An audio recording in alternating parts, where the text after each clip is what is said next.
you. Question for you. Have you ever dreamed of being a magician? Oof.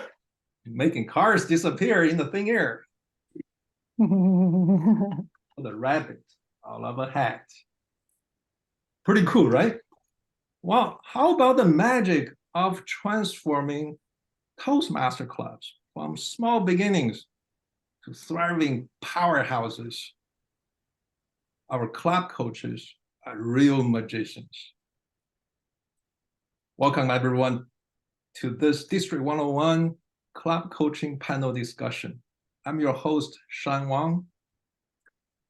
I had the privilege of serving as a club coach last year. And we have an exciting agenda today.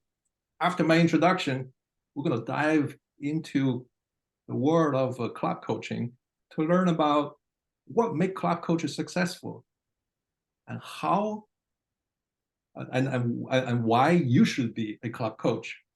And then we'll hear from our club coach chair on how you can become a club coach. At the end, we're going to open up the floor for your questions. But first, let me introduce our incredible panelists. Let's give it up to Declan Shalvey. Declan is 9 years Toastmaster, and he was a speech contest winner, humor speech contest in Fall Fusion. And guess what? In 2020, he worked his magic on a club and revitalized it. Next, meet Jamal George. Jamal is a DTM and Division Director of the Year 2023. She was the wizard behind changing a club, making it to select distinguished in just 6 months in 2022. Next is our club coach and the very famous Francoise Moller. Francoise was a Toastmaster of 15 years. And she was a division director and district director. And she worked her magic on a club in 2015. Last but not least, Nish Nilajanik. Nish was a Toastmaster of 7 years. And he was a district level speech contest winner. And he was the magician behind of transforming a club from 4 people to 20 people and make it distinguished in just 7 months. Let's give a thunderous applause to our incredible club coaches panelists.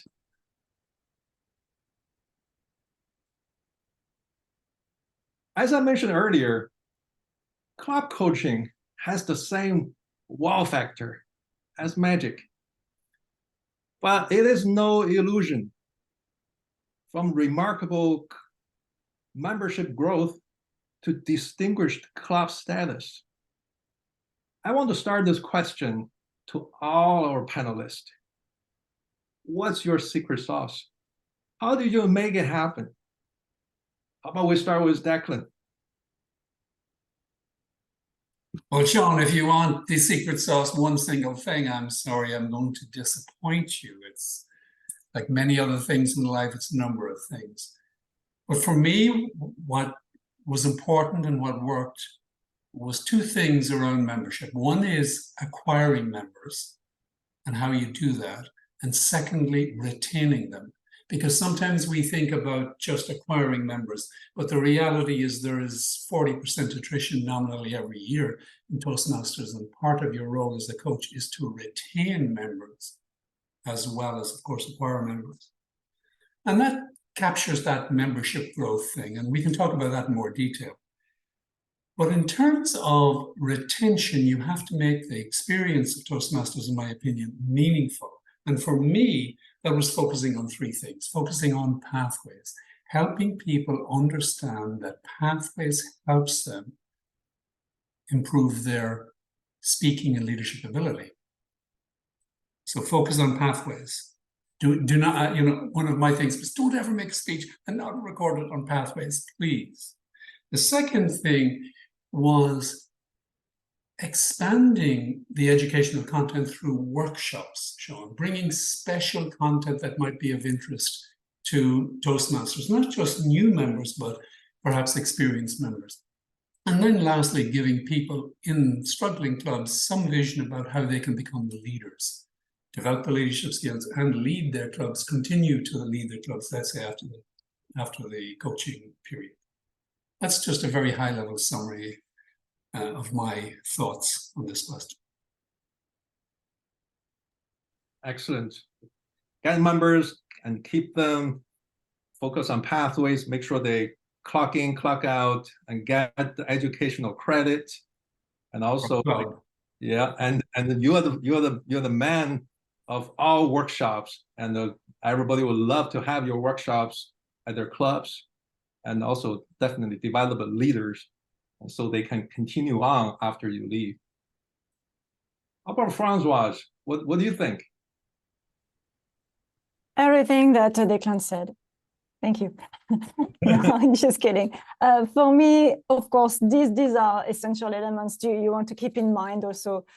For me, what helped make the club successful is really to find a couple of core members within the club who would be willing to take your effort forward. As a club coach, you have 1 to 2 years assigned to that club, and you don't want the effort to dive down after your term is done. So I identified 2 or maybe 3 members who would be really embracing the idea of growing the club organically, keeping the atmosphere and the identity of the club healthy, but also having fun meetings. We love going back to meetings when we are having fun. So having a variety of speeches, occasionally having some guest speakers. It could be within the community or the company if it's a company club. It could be your area director or somebody that your area director can help you connect with to have just a new perspective, a new idea, a new speech coming to your club. So that's what we kept doing. And also don't look over special events like open houses, of course, to advertise the club on a special event.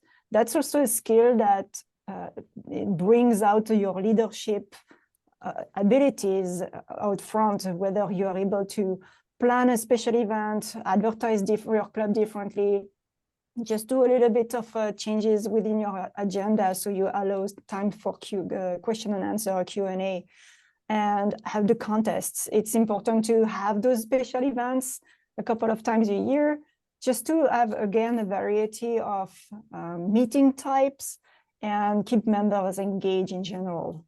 Of course, yeah, when you have that, you increase the membership retention. If you have the same meeting type over and over again, if it's always the same speakers, it becomes a little bit monotonic. So I think that's why having diversity and some diversity, not every time, because that's a little bit too disruptive also, but having just those little things to spice up the meetings occasionally, that could be also a good idea to bring to your club.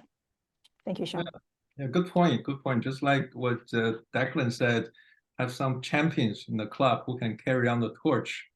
And also, like what you said, special events, open houses. And when I was a club coach, open houses brought in a lot of new members, and they really helped. But while assembling the new open houses, really pull all the members together, and that becomes a event of itself. So it helps build a stronger club. And I like the what you said about new perspectives and diversity. Make the Toastmaster meeting more fun. I like that. I like that. How about Nish? What do you think? What's your secret sauce? I told you I like to shoot you from. I'm just kidding. So I think The very first thing when I was a coach and I walked in, because there was two other clubs where I was a president, similar thing had happened and we were able to bring back members. So I was just going to go in, tell them all how it's done and turn it around and walk away. Clearly, telling the members what needs to be done was not met with a warm, welcoming response. So my first lesson would be, don't go into the mindset with telling. Go into the mindset with helping the plans or bringing out the plans which the existing members would have and trying helping them rather than you going and telling them exactly how things need to be done. So that would be the first thing. Don't tell. Listen and actually help. The second thing is a lot of the time, all the existing officers or members, they've tried a lot of things. So the mindset they have, or they know what didn't work. So it's a problem-centric mindset rather than a solution-centric mindset. And you need to be able to somehow transition, because if not, it doesn't matter who brings the idea, there's going to be someone who's going to say, we tried this didn't work. So the one thing which worked is get the officers, or if you only had 4 members, all 4 members, to come up with one idea which they wanted to implement, and then everyone to help with that, making that one idea, how to make it better and implementing that, rather than trying to say what didn't work, everyone individualistically pick one. So moving from a problem oriented mindset to a solution oriented mindset. And last thing is celebrating the small wins, or making sure that each plan has little small wins along the way, so that the members or officers are seeing that it's working. And then the second thing is making sure it's being celebrated, called out in public, and making sure they are actually realizing that it's working in an authentic way. So those 3, I would say, at least help me. And I'm sure some of this could help universally across the board. Good point, Nish. Not telling, but be a helper and be a good listener, and you fix the mindset from problem solving to really getting into generating new ideas, come up with new solutions, and finally call out success and celebrate. Everybody cheered up, right? Excellent. Jamal, what do you think? Wow, I was just going to say one word, but it looks like everyone is giving more than one word. So I'm going to give 3 C's. 3 C's. The first one is connection. The second one is community. And the third one is challenge. Connection. I was there in the meeting, in every of their meeting. And that helped. That helped build that connection that the club didn't have. They were pretty much disjointed. It was more like, I'm just going to attend another work meeting. So me being available there just helped them to feel that, hey, it's a safe place and we belong here. That feeling of belonging came when I was there, not to share information, but I'm just there to be their friend. So that connection helped because they were able to connect with others as well. The second one is community. Because of that connection, they were able to create community. It was more like, let me bring my colleague also to this meeting. Because if nobody prepared a speech, there was at least, I was there who had a speech. And then they got that feeling, okay, if she can give a speech, me too, we can also give a speech. The third one was challenge. I would ask them, why don't you give a speech? And if you need any help, let me know. And I would follow up with them just to see if they had written a speech and make sure that they had something to share the next week. So giving that little bit of a challenge, having that community being grown because of the connection did help. So 3 C's is my secret sauce. I was waiting for the 4th C, but 3 C's really worked. Absolutely. Connections. When I was a club coach, I was in the meeting every single time. 100% agree with you. When you are part of that team and participating, is showing by example. And the community, if you have everybody supporting each other, people will be looking forward to attending that meeting. And finally, when you give them a nudge, somebody will just a little bit shy, a little bit hesitating, but when you give a nudge, they step up, and that helps everybody and help themselves to get the education credit, help the club to get to the next level. Absolutely. Very good answers. You know, club coaching is not just transforming Toastmaster clubs. I believe it has the power to transform leaders like you. Let's get a glimpse of some valuable insights from our esteemed panelists. I want to start with Nish. With your success in both individual competition and the club coaching, what advice would you give to the fellow Toastmasters who look for balancing the personal growth with fostering club development? So for the first year and a half I joined Toastmasters, I exclusively shied away from any officer roles, anything other than maybe participating in contests, and that was it. And then, taking up just Toastmaster meeting roles.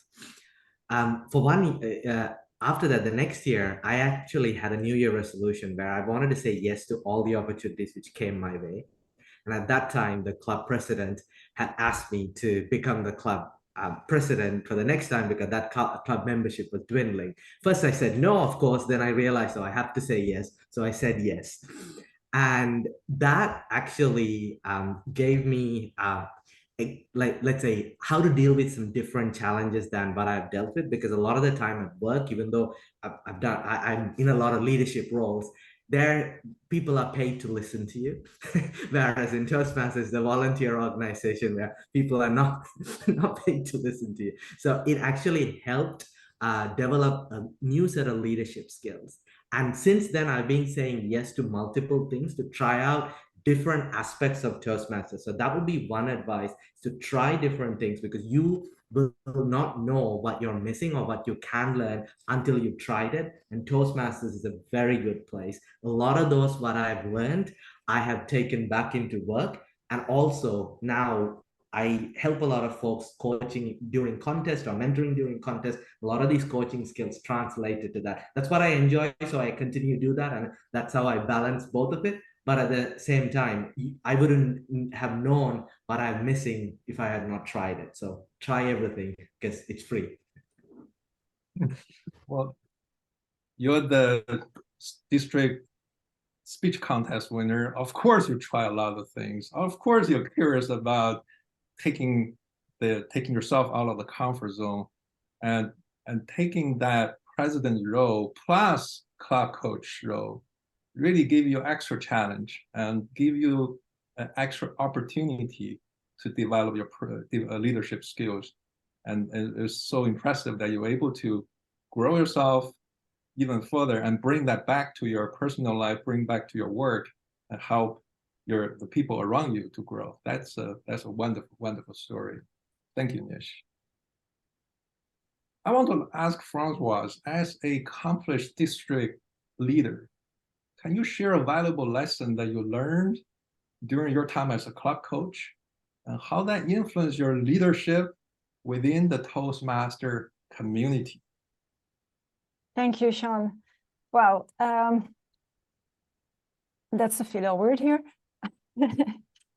What I learned most is how to adjust my communication style according to the people who are in front of me. Just like Nish mentioned, like taking the negative and all the problems, things that haven't worked, and trying to bring the conversation to something positive. And everybody has a different speed on when they come on board with you.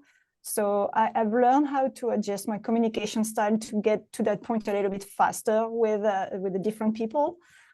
I took that with me, and the district leadership when I was area director, division director, program quality director, and division director, because I was dealing with more and more people. It was more than the club. It was several clubs and then several areas and then like 3,000 members.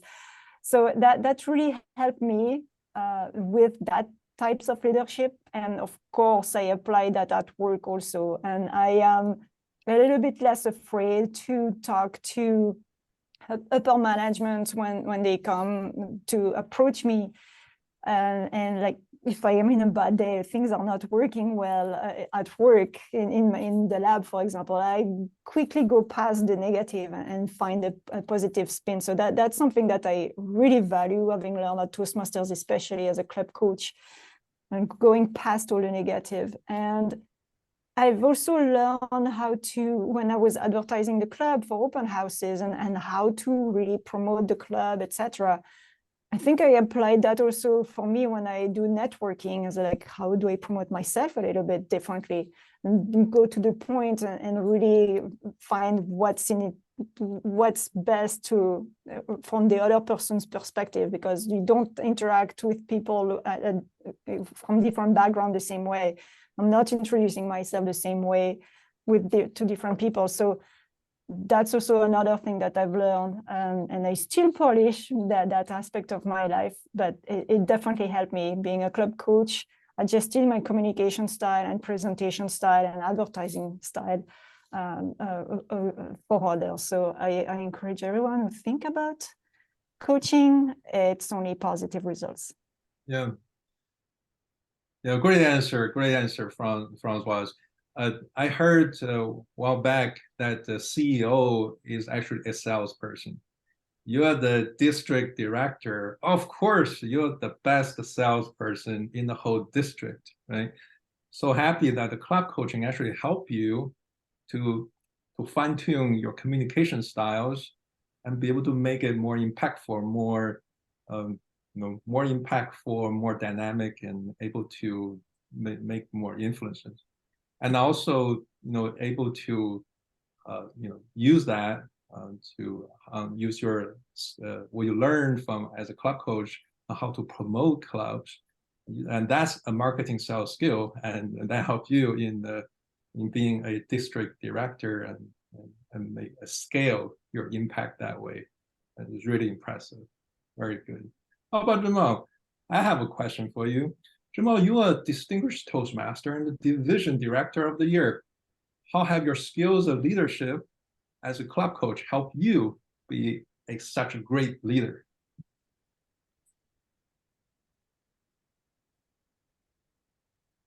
Coaching a club is not easy, but if you become a club coach, take it, because I learned a lot about myself. It's not easy to come to a club who is kind of disjoined, to make them work together and get them and be on the same page and have them be select distinguished in 6 months. So I had to start from somewhere. And it helped me to learn more about myself. Like, I have to be patient. And sometimes it's difficult to be patient when it's like, hey, things are falling apart. How can you be patient? But having that composure, knowing that it's okay if things fall apart in this meeting, because it's going to be better the next meeting. Having that optimistic approach and just being there helped me even to navigate through tough storms. There were times when the president of the club wasn't available because he was busy with some deadlines. VPE wasn't even there. And the only person that was there was the VPM. But that's okay. Even if the two main officers weren't there, at least can I work with what I have? So this helped me to realize that you really don't need a whole lot of people, but if you can get at least 1 or 2 passionate people and start building it from there, then everybody will come on board eventually. And it's easy when the ship rocks to give up. And because I didn't give up and I had the composure, it did help me. And it happens even in our workplace as well. There are a lot of things, there are things that are planned, prioritized, but then it doesn't go according to the plan. But having that second plan in place or just having that composure helps a lot in navigating through that tough waters and moving forward. So it really taught me a lot. And you should consider being a club coach. It doesn't matter which club you get, but you can make a difference. And through the club coach, I realized that I can make an impact, and it was a beautiful experience. Very good, Jamal. This is something I really like about your answer, is to learn about yourself, have some self-reflection, allow you to look at a mirror, allow you to see something that is inside you and perhaps hasn't come out yet, and show you that you can do it, and give you the space to carry out. And whether it's a backup plan or be patient, I think you should go work in FEMA, be a director in FEMA. They need people like you. Thank you, Jamal. Declan, forgot to mention, you are 2-time DTM, and you're working on your 3rd. And guess what? You are an engineer too. You referred to Toastmasters as a learning lab. What do you mean by that? And how has this lab taught you through club coaching and benefit you in your leadership roles, workshops, all the gigantic things that you have done for this community? I thought mentioning a learning lab would be a clever thing to do and say to you, Sean, I never thought you'd query me. First of all, the learning laboratory term, I heard it first from Rita Barber, so I just want to give her credit for that. But for me, I want you to take a moment and imagine yourself outside of Toastmasters. You're at work, you're meeting your #1 customer. Are you going to stand up in front of that customer and try something new? Are you going to say, oh, I'm going to depart from my usual PowerPoint approach? I'm going to experiment. And the answer is absolutely, you will not do that, because it's very risky. And that's the point about a learning laboratory concept within Toastmasters.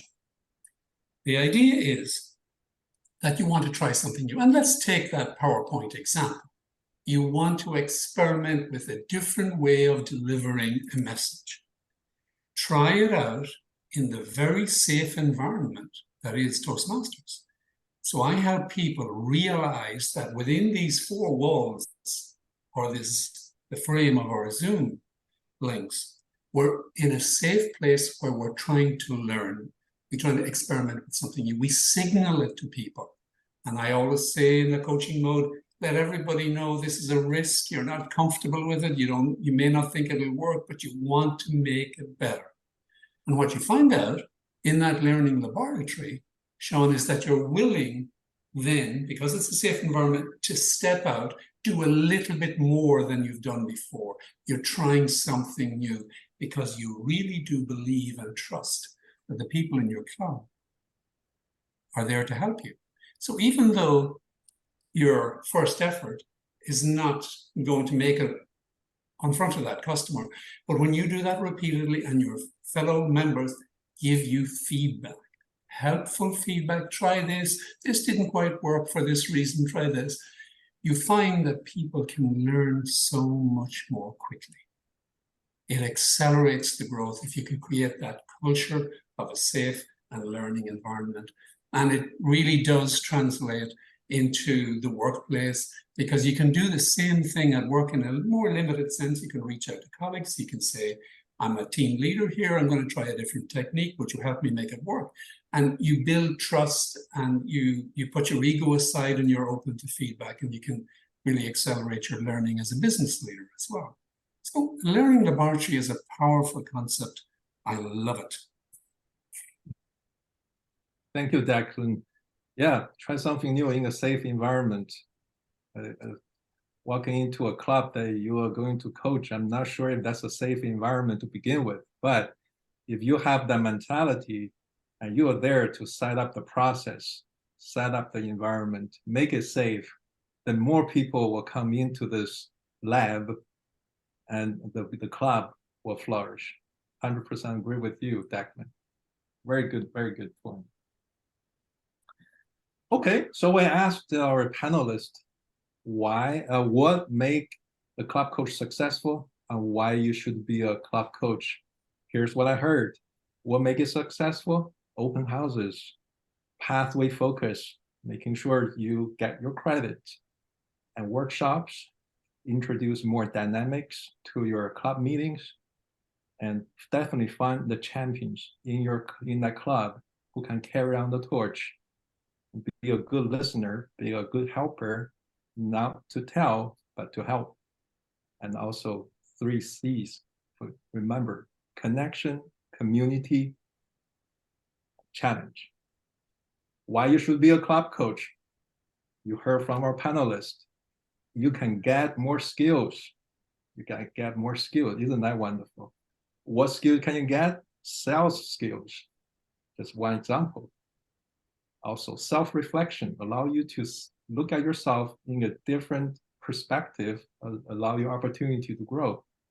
And finally, allow you the opportunity to set up this lab to experiment things with everybody in a safe environment. Build trust, and build a bond among all the members. So you heard the what, heard the why. Now let's hear from our club coach chair on how you can become a club coach. Susan. Thank you, Sean. It is so simple. I'm not going to kid you. You first have to want to. That's the really important part. Once you have the desire, then we can make it happen. I'll tell you a little bit more about the details. I will also share a link for you to sign up on a Jot form in a little while. But first off, you will need to have been in Toastmasters for 1 year. You should also have been a club officer for either 2 6-month sections or 1 year session. You then need to have completed a minimum of 2 levels in pathways. Now we know you're ready to go. Did you know that there is a pathways module on coaching? That is critical. It's brand new, started in 2022, and I'm delighted that it's finally there. I've coached clubs long before that. You sat there and waited for it to happen. Maybe it happened, maybe it didn't. We now have the tools we need to make it happen. First, connection, as Jamal had said. We pull together those that are willing to be coaches with clubs who not only need it, but know they need it and ask for it. Not only the coach needs to take that pathways presentation module, but a member of the club as well, an officer, because they are going to be the ones that are going to be signing up on the actual agreement. It's no longer call your club growth director and they put somebody in place and you don't know the magic behind the scenes. You now know every step that has to take place. 1, you're qualified. 2, you're prepared. 3rd, you fill out this agreement. That means this club doesn't just have a coach show up like, who do you think you are to tell me what to do better? Because we're managing, we think we're managing, we're not, but we know that. So they are giving an agreement to go together with you to say, we're in this together. And that's the community that Jamal was capturing. I'm going to steal from it shamelessly because that's what we do as Toastmasters. We don't see it. We borrow. No, we use. We learn. That lab that Declan mentioned. We learn the lessons that came before us and we tried to bring those forward. You are an experienced person. You want to help a club. You've seen a club come to success. You want to help another club that may not have a clue yet. They think they do, but they're not really sure, or they don't have that commitment. So you're looking for the champions that want to be part of this. And I've seen clubs come back from the brink, 6 members or less, and go all the way up to 24 in just a year because of the enthusiasm of 1 or 2 members and the others willing to help. You really have it. It's a teamwork. Everyone does it. And the biggest mistake I made as a coach the first time is I thought I had to do it all. I was actually coaching a club that had several past district directors. Not in this district. I'll fess up right now. Not in this district. Several district directors that were there, and perhaps they were tired and burnt out and forgot that they needed to bring these things with the incitement, the enthusiasm. And I found that I had all the forms, the guest packages, the membership applications. I was giving the sales pitch, and we got to distinguished, I'm no joke, but the next year they didn't, because they didn't have the magic sauce to be doing it themselves. The next time I was a club coach, I learned better. It's not about me. It's about them. They have to learn how. So all of the things that we do together, and we do have a special community that I have developed within District 101. I'm doing a monthly club coaching forum. So far, we've had a few that are waiting to be assigned. Paperwork is in, or waiting for them to fill out the pathways module, various stages of the building.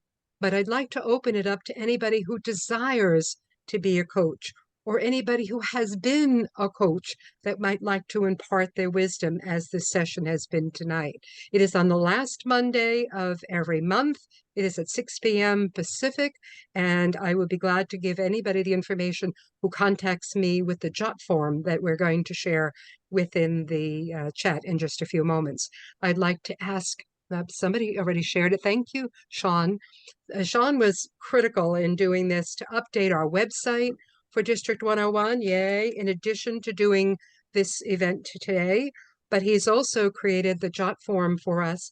And if you can fill that out, give me your name, email information, and it says your education. I'm not asking if you're a PhD or an MBA. I'm asking about your Toastmasters education. Just let me know where you are. Are you a distinguished Toastmaster? Have you at least finished a level 2? And that way I know what we're trying to connect you with. The clubs, as one of the panelists says, it really doesn't matter which club. If it's at a day and a time that you can manage, you can work your magic, and not pulling a rabbit out of a hat, but you're actually doing the magic by being there, being present, and supporting the club the best way you know how, the smile on the face, happy to be there, and making everybody else feel the same way. Your enthusiasm is contagious. It is critical for the club members to do their magic. You're there to help support in that learning lab that we like to try things new. So it didn't work last time. We are smarter now than we were. Let's try it again. Let's do something else. But it must be their ideas, because if not, it's, yeah, we tried that, we did that. Keep your enthusiasm up. And thank you, Sean, for all the work that you did having this panel discussion. Fabulous panelists that we had. Just fill out that jot form. Let me know that you're interested, or if you are a club that would like to have a coach, we can help make the connection. I've got Excel spreadsheets connecting up people, and I keep up on it. Try to get back with you within 2 days. If I don't get back to you within 2 days, I possibly might not have seen your email or your information come through. Try again, please. We really want to connect you, each and every one of you, with a club that needs it. Back to you, Sean. Thank you, Susan. I really love your energy. I love your passion. Yes, if you are inspired by what you heard today and you want to explore the world of club coaching and being the magician with the wow factor, but it's all realistic things, please use the link in the chat window to submit your information. The Google form will ask you simple 4 questions. Please share those. Susan will collect the information and reach out to you. And also there's a website link, as you can see in the chat window. There, pretty much summarized what Susan just described, the whole process of being a club coach, step by step, very detailed. Thank you so much, Susan. Finally, it's your turn. I'd like to open the floor to all of you for your questions that you can ask to our panelists and club co-chair. Please go ahead. Any questions?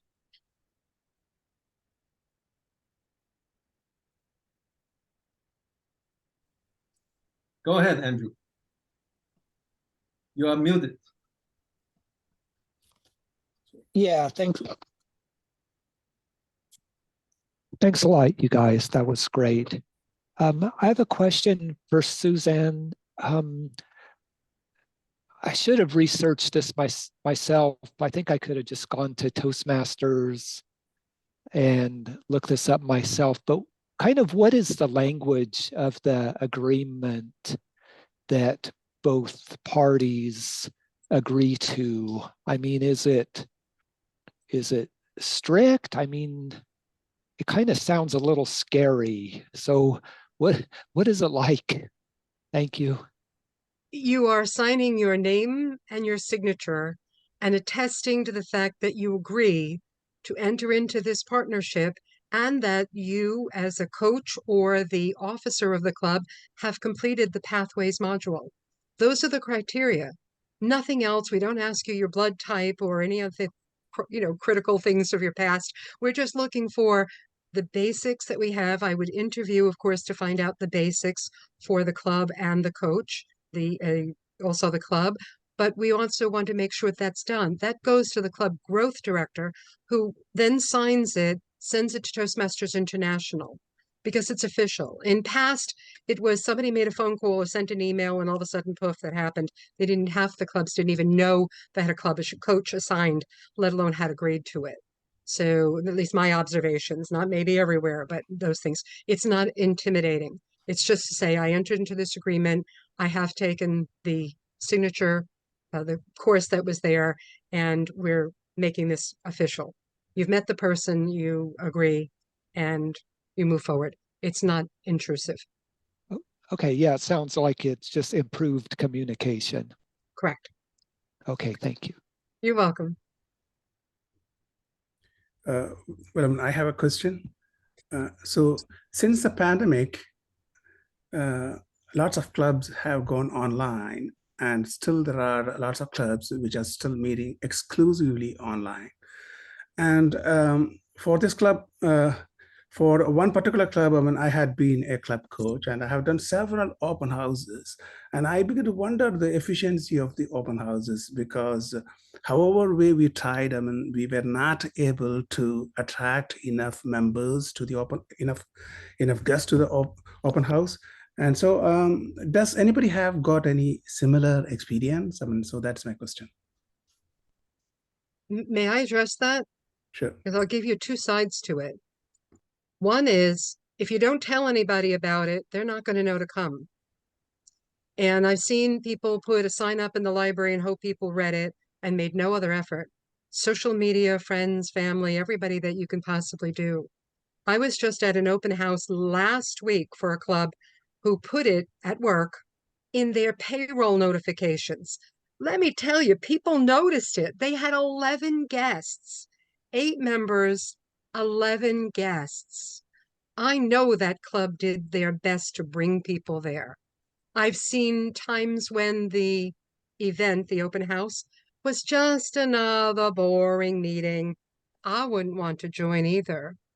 But if you invite in somebody like your area director who gives an enthusiastic, impassioned plea about the benefits of Toastmasters and how they personally benefited from it, get that enthusiasm up there, one speech, maybe table topics, and you will not believe the enthusiasm. I was at another open house just a few weeks ago. I don't even know how many guests. Helen, I don't know how many guests, 10 maybe, that were there. I've been visiting this club for a while in District 101. I was so enthused for that open house. I joined the club. It's my 9th club. And I just can't tell you how making that meeting enthusiastic is the most important part. If that meeting isn't enthusiastic and you don't walk away saying, I want to be part of that community, then you need to do it a different way. Is that okay, Koshi? Okay, sounds good. Thank you. I agree with Susan. When I was a club coach, I coached a corporate club. They have someone inside the company who broadcast that message worldwide. So when I have an open house, I got 60 people. Out of 60 people, I get 6 members. So it works if you can make your announcement, make your promotion big, and make it aware. And I would like to add, take a look at the flyer, the less wordy, the better, and make it as relevant as possible. There must be something that people are looking for. And if you can catch that using catchy phrases, you get the people in. And once you have the people in, have a fantastic open house, then follow up. In case your open house turned out to didn't go as expected, learn from it so that now you know what else I can do to make it better. And make sure you have a team of people like an open house committee to help brainstorm and figure out what is the best way to do an open house and get as many members into your open house meeting. I may add something, because everybody has described eloquently how to advertise, how to get the people to visit. But in my experience, Koshi, I've always gained membership one member at a time. One member at a time. And what I mean by that is all of those people, those 60 people, those 10 people, those 11 people, they come to their club for a different reason. Something personal, something unique to them. Maybe they want to learn French, and Françoise can teach them that, or whatever. A key thing around membership acquisition is to engage with those people, those guests, as quickly as you can. Ask them, why are they coming here? What are they looking for? Do they want to be better speakers? Do they want to be better leaders? Do they want to be better at impromptu speaking? Do they want to learn some skills that help them in their careers?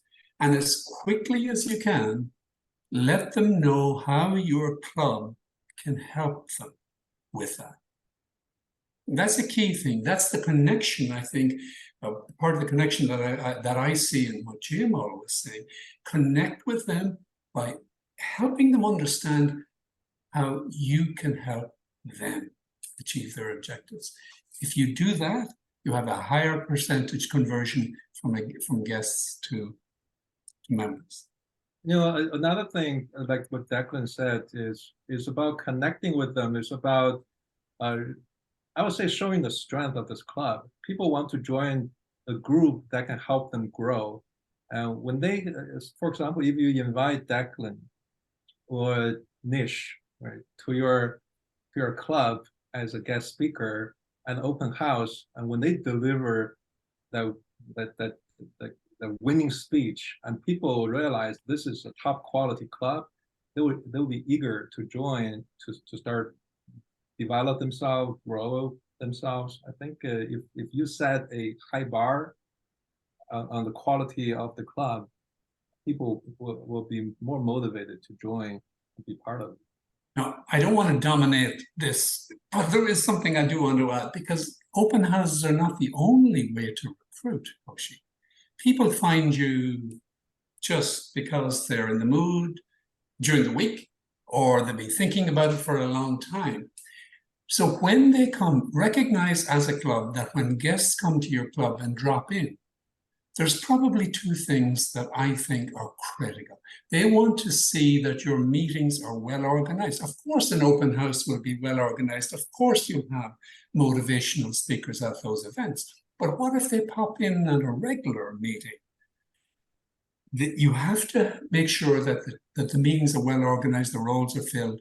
And this is part of the discipline you need and the infrastructure you need to be an attractive club. They don't want to come and watch you say, oh my goodness, we haven't got a grammarian this week. Nish, could you be our timer? Do you have the backgrounds? Let me get the backgrounds for you. And next thing, you're wasting 5 minutes of time, and you're conveying to those guests that you're not organized. And the second thing you need to do is make sure, or just as a general point, that you have good speeches, because the second thing guests want to know is that, oh my goodness, if I come to Jamal's club, I've heard Jamal speak. I could learn from her. So they want to know that you're well organized, you won't waste the time, and that you have speakers, maybe impromptu speakers, maybe evaluators, maybe prepared speakers, who can teach them something. So be ready for the occasional random guests and reel them in. Very good. Let's move on to our next question from Helen. Helen, go ahead. Hi, thanks for all the fabulous information. I did take the module. It's very good, very thorough, and answered a lot of my questions. Wondered about what is the difference between a club mentor and a club coach? And do they work together, or is it a totally separate track? May I answer that? Right up my bailiwick. The club mentor is someone who is working with a brand new started club, and you were working with them for 6 months, and there's no requirement for them to succeed other than still exist. You're supposed to impart your wisdom, give them the benefit of your knowledge to get them to where they need to be. 6 months, you can wash your hands with them, or you can stay with them, as I have, for as much as 4 years. If somebody needed me, they call me in and they reel me back in as their mentor. I'm sort of their grandmother or something of the club.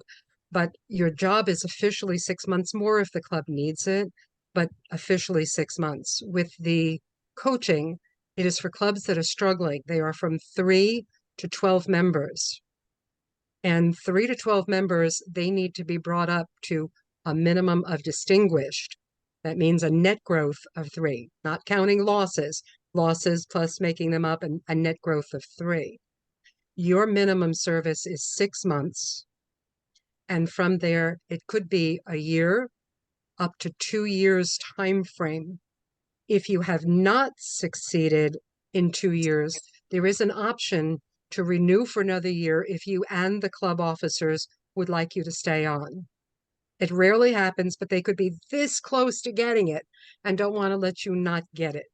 So you can have a minimum of 6 months, maximum of 2, plus an extra 1 if needed and agreed upon. That's a very different scenario than starting off with a brand new club. A brand new club, the officers don't know what to do. They don't know how to set up the club meetings. You're giving the basics. On a struggling club, likely most of them know, they're just not executing. So very different skill set that is applied, Helen, different criteria. You can do either or to become your distinguished Toastmaster requirement, but the club coach is always needed. Thanks for clarifying so clearly.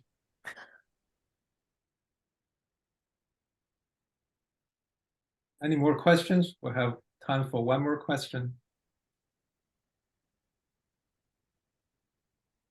All right, very good. I think that's all we have for today. That's a massive thank you for our panelists and the club coach chair for their time and the wisdom.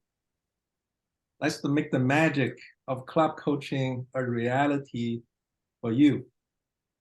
And I wish you all good luck, and thank you all for being here tonight, and good night, everyone. Thank you, Susan. Thank you, everybody.